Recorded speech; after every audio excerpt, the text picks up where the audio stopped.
사자들이여 어서 가서 어둠을 물리치고 주의 진리 모르는 백성에게 복음의 빛 비춰라. 빛의 사자들이여 복음의 빛 비춰라. 죄로워둔 밤 밝게 비춰라. 빛의 사자들. 2절입니다. 선한 사역 위하여 힘을 내라. 주 함께 하시겠네.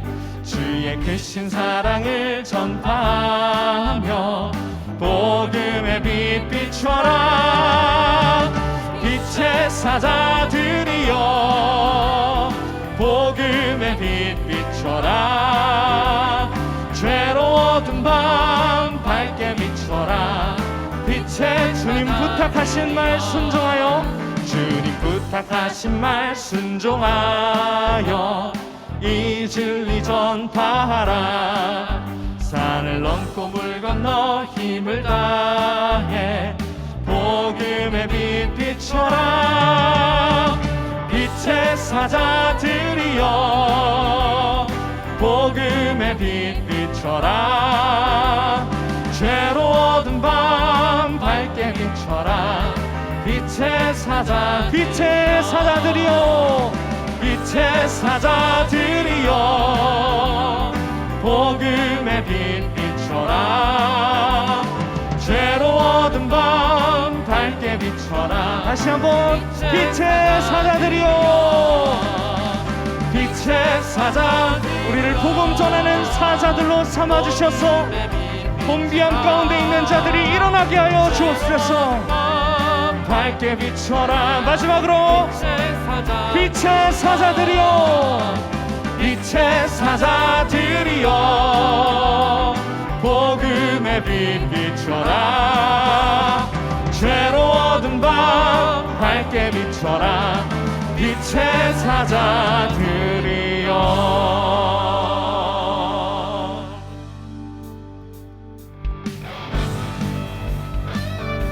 이 집회의 주제 말씀입니다. 내 영을 만민에게 부어주리니. 우리 이 말씀을 들으며 믿으며 이 시간 함께 찬양하겠습니다. 마지막 날에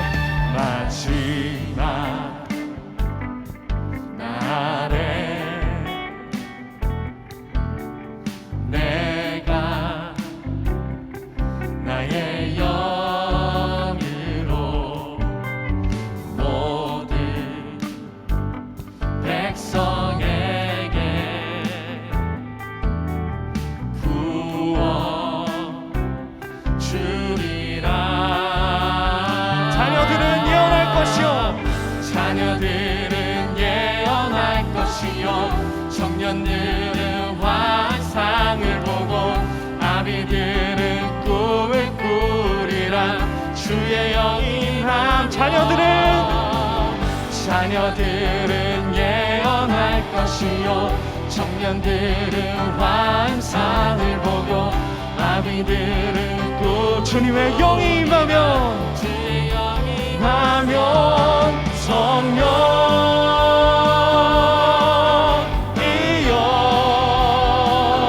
임하소서.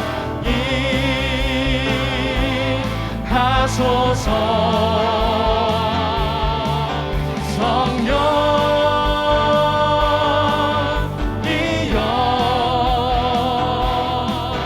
우리에게 임하소서.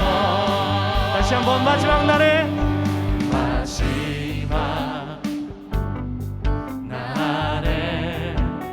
내가 나의 영으로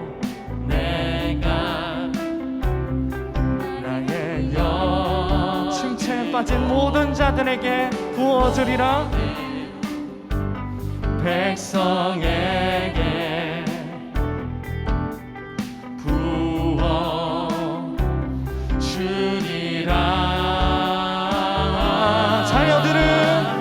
자녀들은 예언할 것이요 청년들은 환상을 보고 아비들은 꿈을 꾸리라. 주의 영이 임하면 자녀들은 예언할 것이고 환상을 보고 꿈을 꾸리라. 성령이여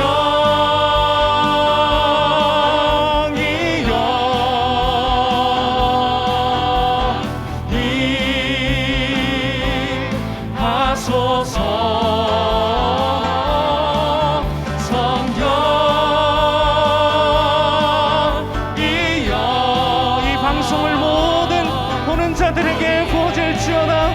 마지막으로 다시 한번 성령이여 임하소서. 성령이여 성령이여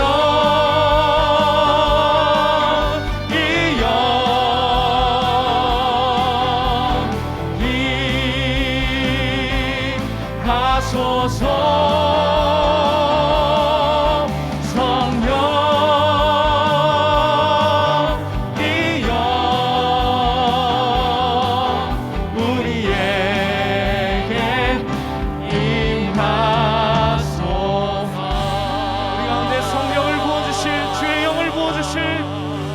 찬양합니다.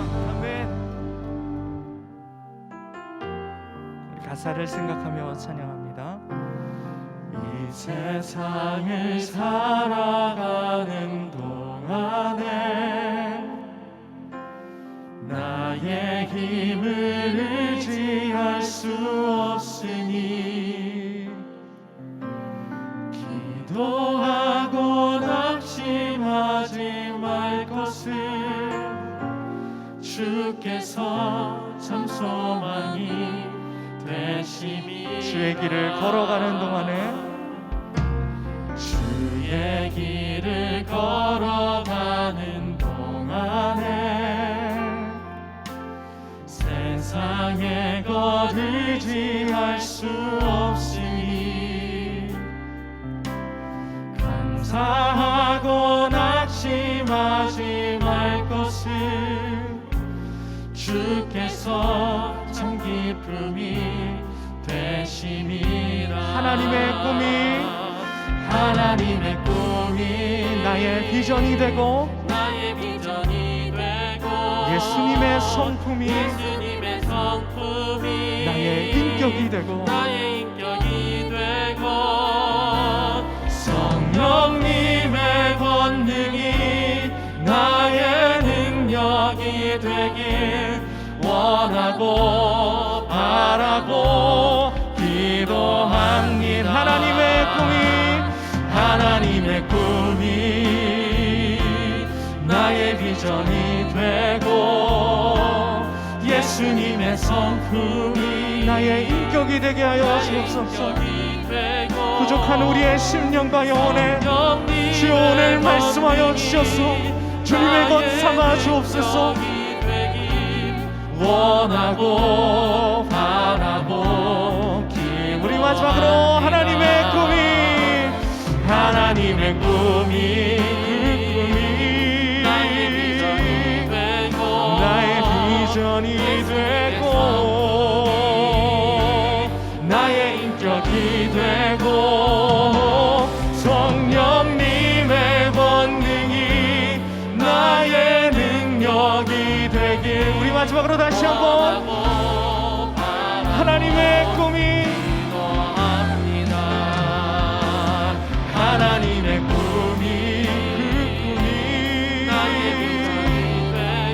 나의 비전이 되고 나의 인격이 되고 성령님의 권능이 나의 능력이 되길 원하고 바라고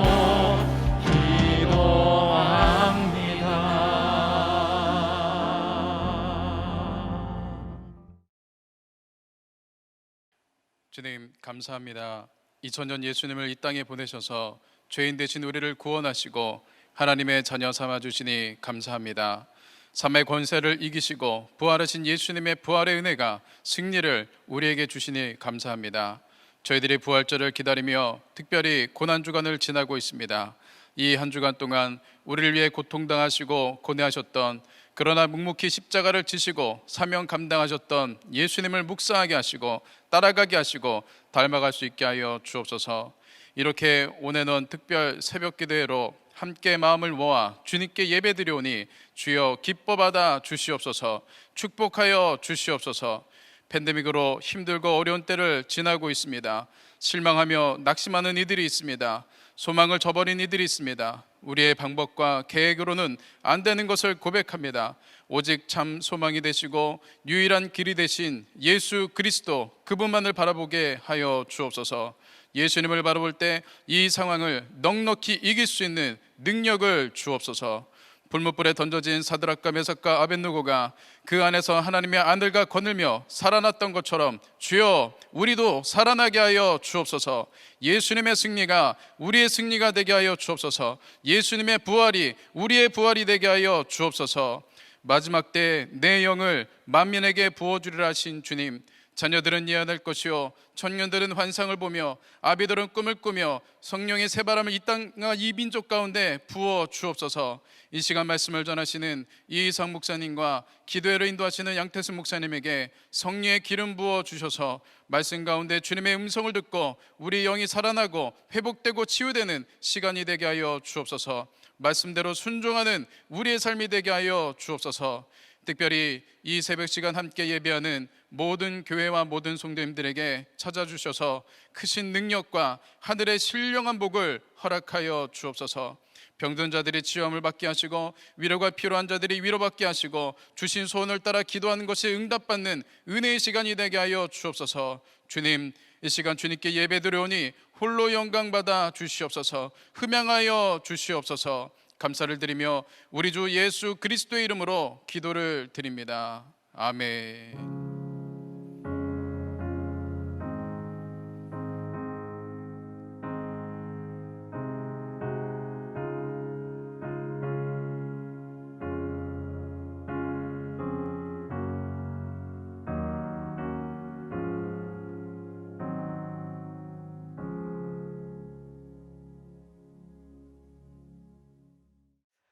오늘 우리에게 주시는 하나님의 말씀은 요한복음 8장 2절부터 11절까지 말씀입니다. 아침에 다시 성전으로 들어오시니 백성이 다 나오는지라 앉으사 그들을 가르치시더니 서기관들과 바리새인들이 음행 중에 잡힌 여자를 끌고 와서 가운데 세우고 예수께 말하되 선생이여, 이 여자가 간음하다가 현장에서 잡혔나이다. 모세는 율법에 이러한 여자를 돌로 치라 명하였거니와 선생은 어떻게 말하겠나이까? 그들이 이렇게 말함은 고발할 조건을 얻고자 하여 예수를 시험함이러라. 예수께서 몸을 굽히사 손가락으로 땅에 쓰시니 그들이 묻기를 마지 아니하는지라. 이에 일어나 이르시되 너희 중에 죄 없는 자가 먼저 돌로 치라 하시고 다시 몸을 굽혀 손가락으로 땅에 쓰시니 그들이 이 말씀을 듣고 양심의 가책을 느껴 어른으로 시작하여 젊은이까지 하나씩 하나씩 나가고 오직 예수와 그 가운데 섰는 여자만 남았더라. 예수께서 일어나사 여자 외에 아무도 없는 것을 보시고 이르시되 여자여, 너를 고발하던 그들이 어디 있느냐? 너를 정죄한 자가 없느냐? 대답하되 주여, 없나이다. 예수께서 이르시되 나도 너를 정죄하지 아니하노니 가서 다시는 죄를 범하지 말라 하시니라. 아멘. 오늘 본문은 간음하다 잡혀온 여인의 이야기입니다. 성경의 많은 이야기들 중에서도 손꼽을 만한 감동적인 이야기이죠. 그래서 기독교인이 아닌 사람들도 많은 사람들이 이 이야기를 알고 있습니다. 특별히 예수님께서 하신 말씀, 너희 중에 죄 없는 자가 먼저 돌로 치라. 이 말은 너무나 유명해서 때로는 맥락 없이 사람들 사이에서 인용되기도 합니다. 본문에서 예수님께서는요, 간음하다가 잡혀온 여인을 죽음의 문턱에서 구원해 주시고 그 여인을 정죄하지 않으면서 죄를 용서하시는 하나님의 자비를 보여주셨습니다. 또 간음은 죄라는 것 또한 분명히 말씀하시면서 옳고 그름의 기준은 무너지지 않는다라는 것도 보여주셨습니다.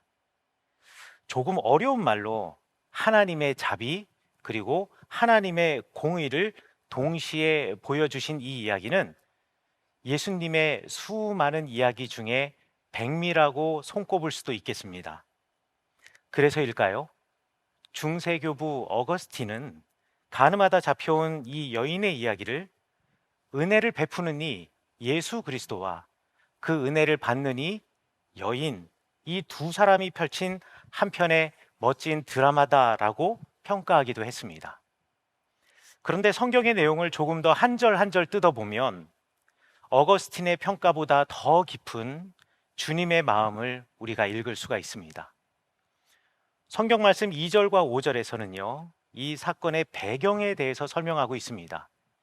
예수님께서 성전에 가셨습니다. 그리고 그곳에서 율법을 가르치셨습니다. 주님의 마음을 알려주셨습니다. 그때 서기관들과 바리새인들이 음행하다 잡힌 여자를 끌고 와서는 가운데 세우고 나서 이렇게 고발합니다. 제가 2절부터 5절까지의 말씀을 쉽게 풀어서 말해보겠습니다. 선생님, 이 여자는 간음하다가 현장에서 잡힌 현행범입니다. 율법에서는 어떤 사람이 악한 일을 행했다면 적어도 두 사람의 증인이 있어야 된다라고 하는데 이 여인에 대해서는 그런 증인도 필요 없습니다. 왜냐하면 간음하는 자리에서 잡혔거든요. 모세의 율법에는 이러한 여자를 돌로 치라고 명하는데 선생님은 이 여인을 어떻게 하는 것이 맞다고 생각하십니까? 2절과 5절에서 말씀하시는 이 사두개인과 바리새인들의 질문이 바로 이것입니다. 여기까지는요, 상황 설명입니다. 그런데 벌어진 사실에 대해서 이야기를 하고 있는데 이 여자가 예수님께 예수님, 아니에요. 억울합니다. 저 그런 적 없어요. 라는 말을 하지 않습니다. 그런 걸로 보아서는 정말 이 여인이 간음을 한 것이, 악을 행한 것이 맞는 듯 하기도 합니다. 모세의 율법이 매우 엄격하게 해석되고 적용되던 당시 예수님의 사회에서 이 여인에 대한 판결은요, 다시 생각할 여지 없이 이것은 무조건 사형입니다. 더 구체적으로 레위기 20장 10절과 신명기 22장 22절에서는 이러한 사람을 돌로 쳐 죽이라고 명령하고 있으니 더 구체적으로 말해서 돌로 쳐 죽이는 사형이 분명합니다. 이것을 서기관과 바리새인이 모를 리가 없겠죠. 서기관과 바리새인들은 그 누구보다도 율법을 잘 아는 사람들이었고 이스라엘 사람들 앞에서, 유대인들 앞에서 그 율법을 가르치는 자리에 있는 사람들입니다. 그러니 이 사람들이 이것을 모를 리가 만무합니다. 그럼 죄도 분명하고 그 처벌 규정도 너무나 분명한 이 사실을 굳이 왜 예수님께로 찾아와서 물었을까요? 6절을 보니까 예수님을 궁지에 내몰려고 그랬던 것이랍니다. 6절에 이렇게 기록되어 있죠. 그들이 이렇게 말함은 고발할 조건을 얻고자 하여 예수를 시험함이로라. 도대체 이 상황이 예수님을 어떤 식으로 곤란하게 만들 수 있는가에 대해서는 여러 가지 설명이 있는데 그 중에 하나를 제가 여러분에게 소개해 드리려고 합니다.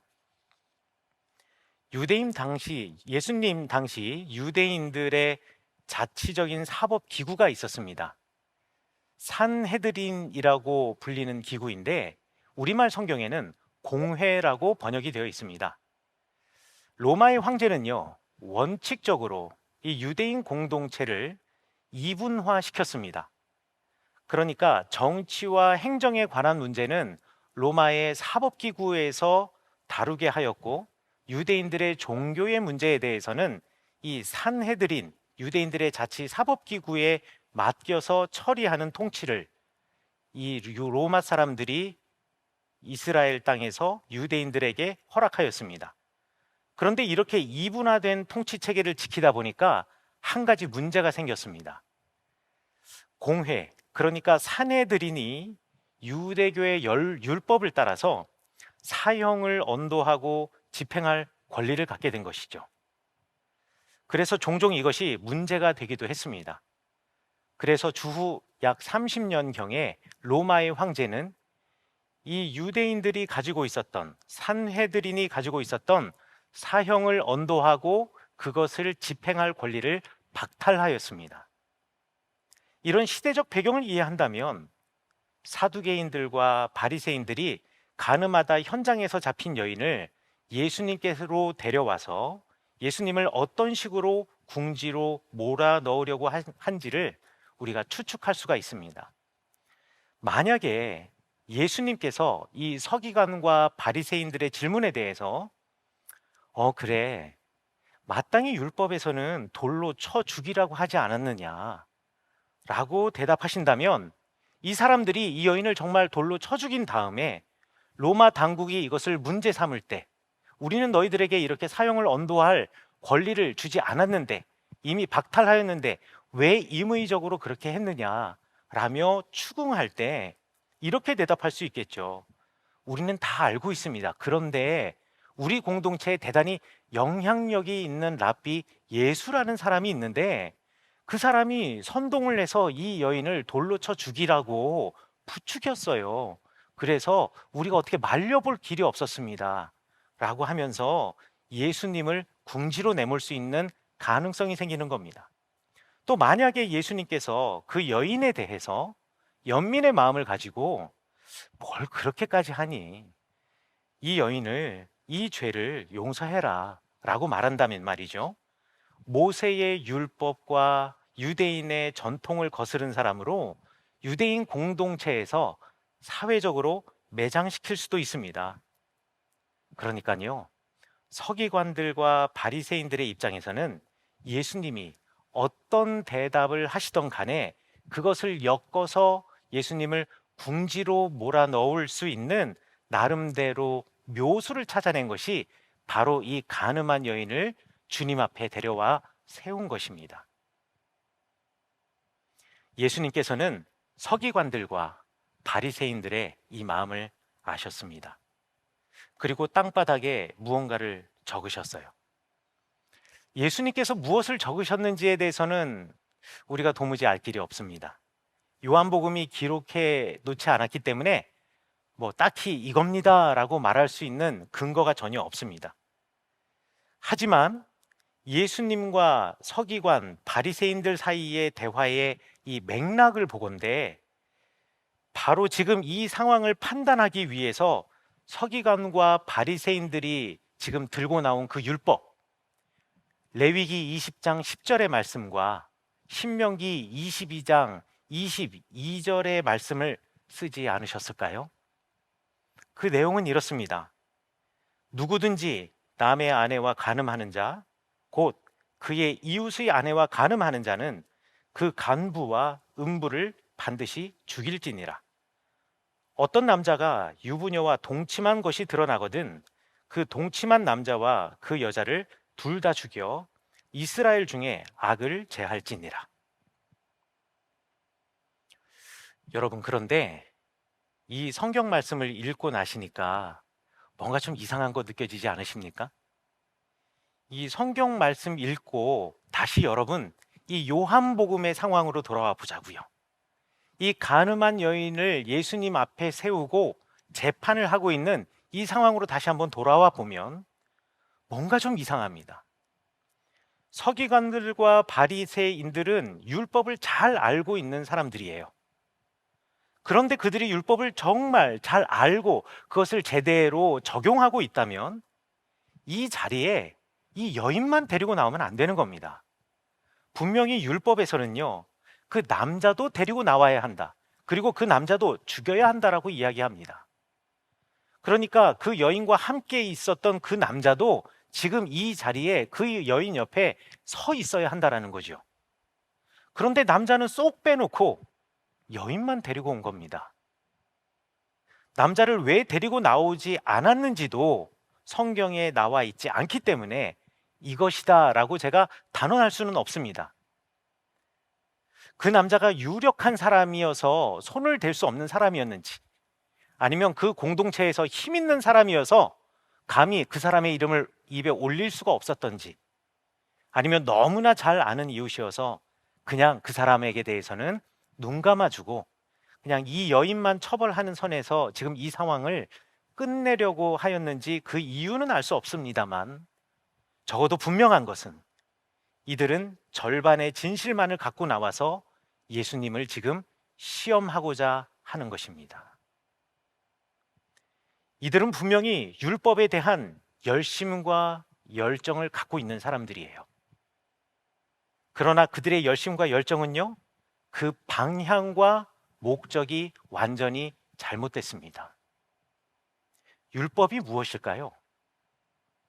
율법은 하나님의 백성으로서의 삶을 가르치고 또 그렇게 살게 하기 위해서 우리에게 주신 하나님의 가이드라인입니다. 안내선이죠. 하나님께서 우리에게 율법을 주신 목적은요, 우리가 하나님의 백성이 되게 하는 것입니다. 그리고 하나님의 백성답게 살게 하시려고 우리에게 율법을 주신 거예요. 하나님의 율법은 그러니까 우리를 살리려는 것이 목적이지 우리를 심판하고 죽이려고 하는 것이 아니라는 거죠. 하나님의 백성이라면요, 하나님을 사랑하기 때문에 하늘의 법을 지키며 살아가야 합니다. 그 법이 무엇이냐면 하나님을 사랑하고 내 이웃을 내 몸과 같이 사랑하는 것입니다. 유대인들은 그 구약 성경에 나와 있는 그 율법들을 613개로 구분하여서 그 율법을 열심히 지켜나갑니다. 하지만 이 율법을 한 문장으로 줄인다면 바로 이 말씀입니다. 하나님을 사랑하고 내 이웃을 내 몸과 같이 사랑하는 것. 하나님을 사랑하기 때문에 내 이웃을 내 몸과 같이 사랑하는 것. 하나님의 백성으로서 하나님이 말씀하신 삶을 살아간다면 이웃을, 사람을 사랑할 수밖에 없습니다. 선대할 수밖에 없습니다. 그리고 만나는 모든 사람들을 어떻게든 하나님의 백성으로 삼아야 했기 때문에 그 사람에게 다가가고 긍휼한 마음을 가질 수밖에 없는 거예요.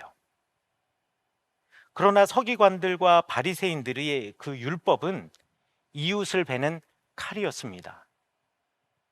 그것도 자신들의 상황에 따라서 여인에게는 아주 예리하고 날카로운 칼이었고요, 자기들과 관계 있는 남자에게는 뭉툭하고 이빨 빠진 칼이었습니다. 예수님은 그런 서기관들과 바리새인들의 마음을 아셨습니다. 예수님께서는요, 또 여인의 딱한 사정, 그리고 여인의 마음도 아셨습니다. 이 여인은요, 예수님께서 직접 물어보기 전까지 지금 사람들이 비난하고 이 여인을 정죄하고 있는데 단 한마디도 변명을 하지 않았습니다. 아니, 변명하지 못했을 겁니다. 공정하지 않은 저울에 자기를 매달아 놓고 자기만을 비난하는 사람들, 그 사람들에 대해서 내 마음속에 분노하는 마음은 있지만 그럼에도 불구하고 자기도 분명히 잘못한 것이 있고 또 억울함을 토로하자니 이 공동체 내에서 내가 그럴 만한 처지에 있는 사람도 아닌 거죠. 그러니 어쩔 수 없이 침묵할 수밖에 없었습니다. 그런데에다가 사람들은 이 여자를 데리고 와서 왜 이 여자가 이런 상황에 놓이게 되었는지 신문하지도 않았고, 아니 그 여인의 개인 사정에 대해서는 관심도 갖지 않았습니다. 그들의 눈에는요, 이 여인은 그냥 내가 마음대로 재단할 수 있고 그저 율법을 어긴 공격의 대상이었을 뿐이에요. 그러나 예수님은 누구에게도 말할 수 없고 또 누구도 이해할 수 없는 그 여인의 깊은 슬픔을 아셨습니다. 그 여인의 상처투성이 마음을 주님께서는 이미 아셨습니다. 서기관과 바리새인들이 계속 예수님께 재촉하면서 이 여인을 어떻게 해야 하냐고 묻자 마침내 7절에서 우리 주님께서 이렇게 대답하십니다. 너희 중에 죄 없는 자가 먼저 돌로 치라. 너희 중에 죄 없는 자가 먼저 돌로 치라. 여러분, 간음만 죄인가요? 여러분, 간음만 죄일까요? 율법을 주신 하나님의 마음에는 관심이 없고 오직 그 글자에만 얽매여 사는 것, 사실 이게 죄입니다. 율법으로 사람을 살리지 않고 그 율법으로 사람을 죽이는 것, 여러분, 이게 죄입니다. 율법을 온전히 적용하지 않고 자기 입맛대로 적용하는 것, 여러분, 이게 죄입니다. 그러므로 여인을 돌로 쳐 죽이기 위해서 끌고 나온 그들 모두가 죄인입니다. 너희 중에 죄 없는 자가 먼저 돌로 치라, 이렇게 말씀하신 예수님의 말씀은 그래서 힘이 있었습니다. 왜냐하면 그 자리에 있는 모두가 죄인이었기 때문입니다.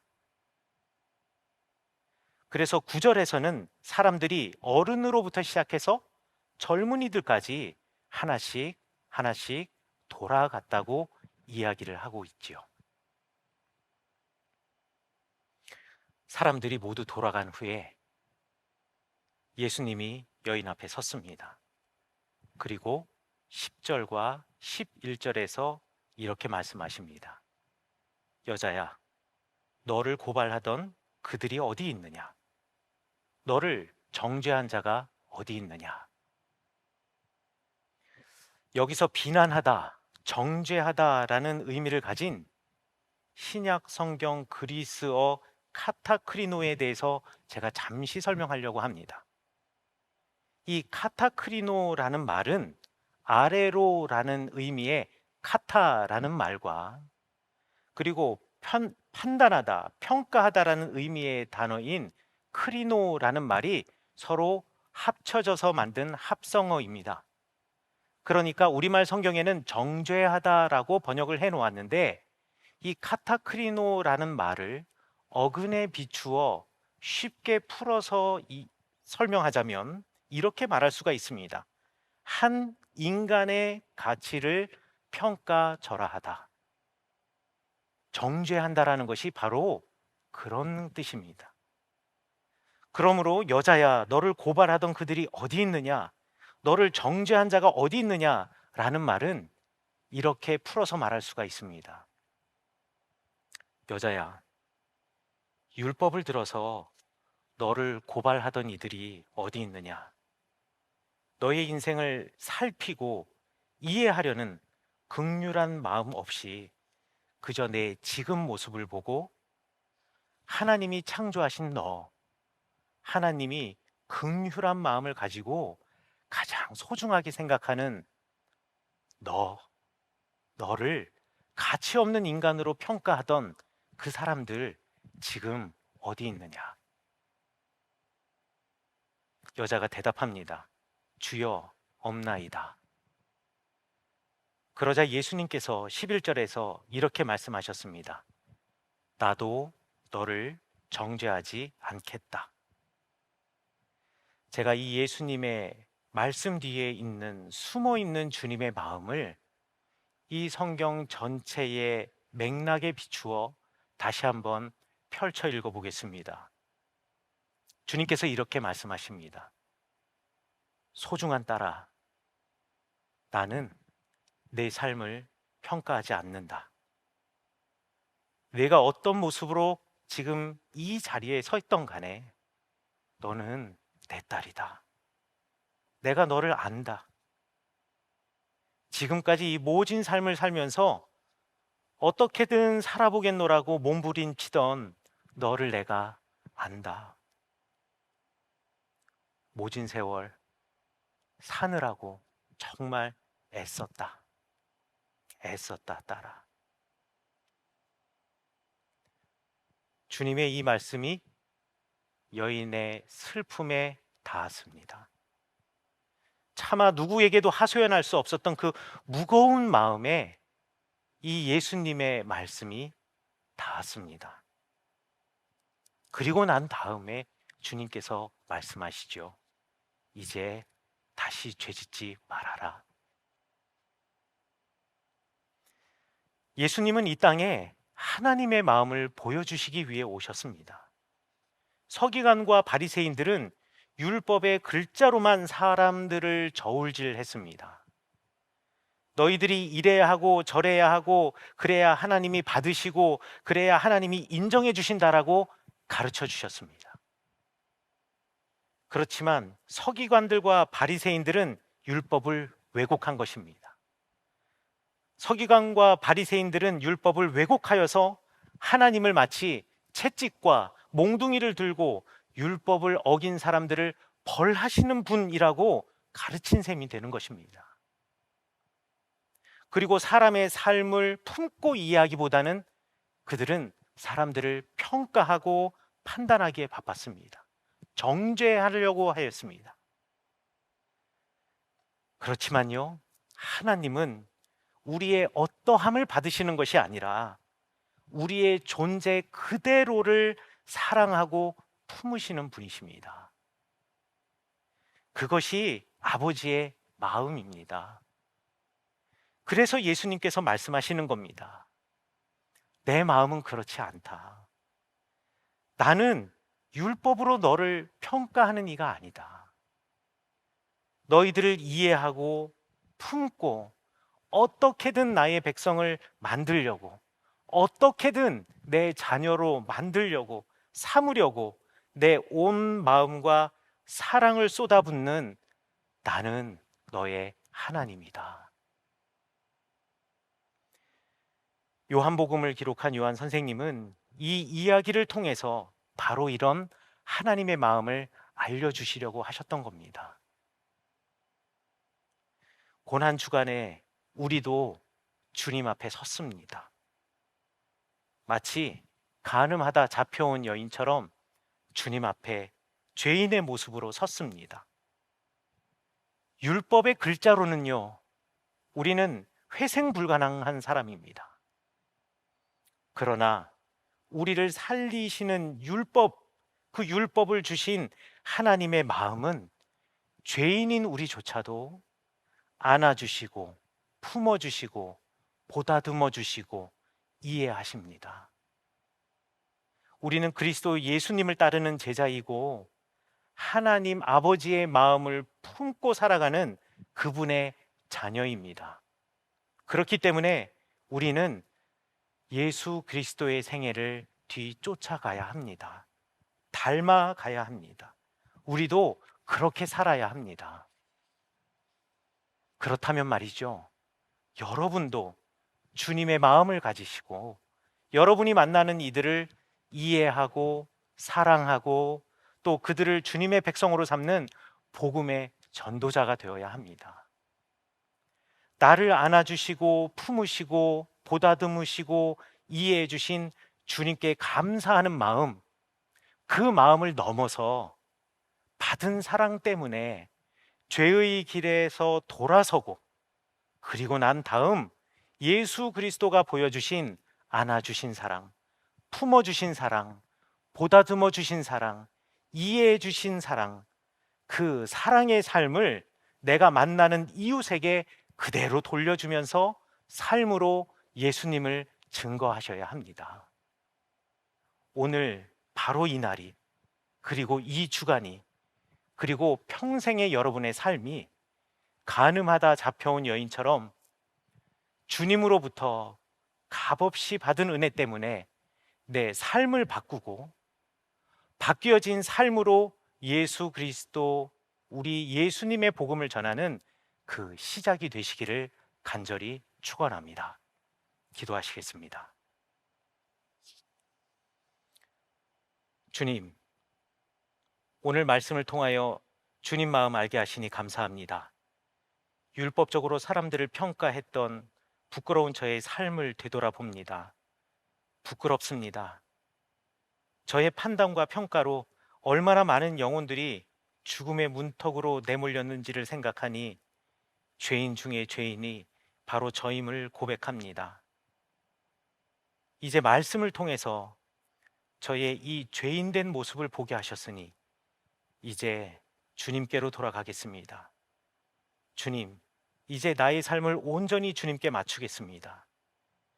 평가하기보다는 이해하고 내가 만나는 모든 사람들을 공감하며 마음으로 끌어안겠습니다. 주님, 또한 말씀을 통해서 제가 가늠한 여인처럼 주님 앞에 섰음을 보게 하시니 감사합니다. 아무런 자격 없지만, 아니 오히려 늘 넘어지고 죄를 짓는 저이지만 그런 저를 지금까지 안아주시고 품으시며 보다듬고 이해해 주신 주님을 말씀을 통해 보게 하시니 감사드립니다. 우리를 그렇게 만나 주셨기에, 저를 그렇게 안아주시고 품어주셨기에 이제부터 저도 주님 따라 살겠습니다. 부족하고 항상 실수하는 우리와 늘 동행하시는 주님의 성령의 힘을 의지하며 살아가겠습니다. 항상 우리 곁에서 나를 지켜보시며 넘어질 때마다 일으켜 세우시고 응원하시는 주님께 감사하며 하루하루를 새롭게 살겠습니다. 나를 찾아와 주신 주님과 주님의 복음을 삶으로 전하며 살겠습니다. 도와주시옵소서. 예수님 이름으로 기도합니다. 아멘. 귀한 하나님의 마음을 이 시간 우리에게 알려주셨습니다.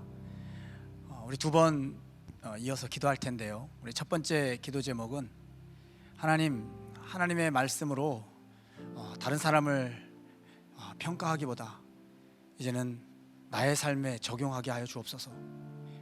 하나님의 말씀이 나에게 주신 말씀이고 그 말씀대로 살기를 원하셔서 보내신 귀한 생명의 말씀인 줄로 믿고 말씀을 적용하며 살아가게 하여 주옵소서. 이 시간 다 같이 통성으로 기도하겠습니다.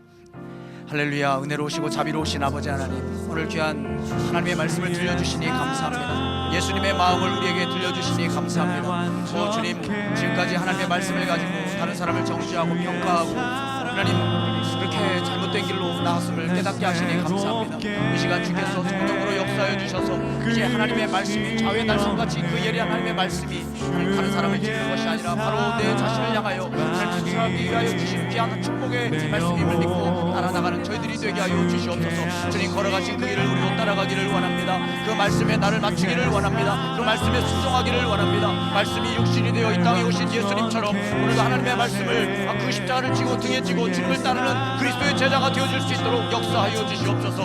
하나님 역사해 주셔서 이제 고난주간을 통하여 또한 이 그냥 부활주를 준비하며 나가는 가운데 하나님 모든 그리스도인들이 주의 지으신 거룩한 십자가를 지고 그 순종의 십자가를 지고 주님의 뒤를 따라가는 가운데 하나님의 나라와 하나님을 위하여 기하기 쓰임받는 저희들 되게 하여 주시옵소서.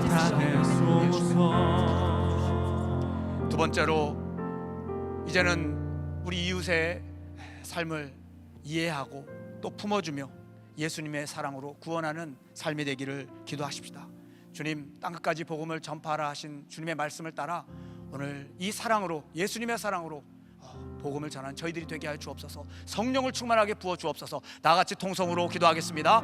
자비로우신 아버지 하나님, 귀한 전도의 사명을 우리에게 주셨습니다. 하나님이여, 이제는 영혼을 품고 하나님 그들을 이해하고 아버지 그들에게 예수님의 사랑의 구원의 손길을 내미는 저희들이 되어줄 수 있도록 인도하여 주시옵소서. 그들의 삶을 이해하게 하여 주시고 그들의 삶을 품어줄 수 있게 도와주시옵시고 돌아온 탕자를 주님께서 아버지께서 놀랍게 품어주신 것처럼 하나님 우리도 품고 사랑으로 격려해주고 은혜주고 아버지 끌어주는 저희들이 되어줄 수 있도록 인도하여 주시옵소서. 오늘 우리가 주의 복음을 담대하게 증거하기를 원합니다. 주의 사랑으로 증거하기를 원합니다. 그 사랑에 아버지 우리가 여기까지 왔사오니 아버지께서 이제 주시는 그 사랑을 힘입어서 다른 사람을 품어주고 이해해주고 격려해주며 이끌어나가 하나님의 사랑으로 세워나가는 저희들이 되어줄 수 있도록 인도하여 주시옵소서. 이 하나님의 대한 사랑과 그러니까 이웃에 대한 사랑, 아버지 주님이 꿈꾸셨던 그 마음을 깨닫게 하시니 감사합니다. 하나님은 온전히 하나님을 사랑하고 또 그 사랑을 가지고 이웃을 사랑으로 말미암아 하나님 앞에 영광 돌리며 나가는 저희들이 되게 하여 주시옵소서. 모든 것 감사하며 예수님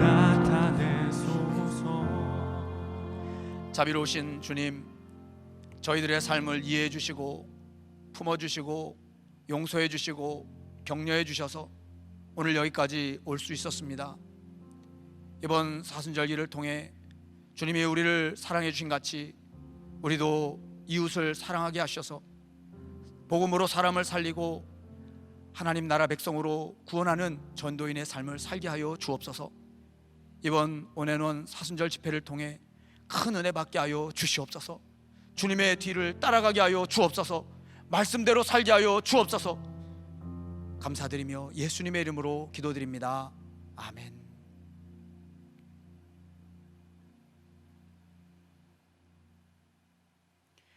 이제는 우리 주 예수 그리스도의 은혜와 하나님의 사랑과 성령의 교통하심이 오늘 마음 모아 주님을 바라본 주의 모든 성도들 위해 지금부터 영원토록 함께 하시기를 축원하옵나이다. 아멘.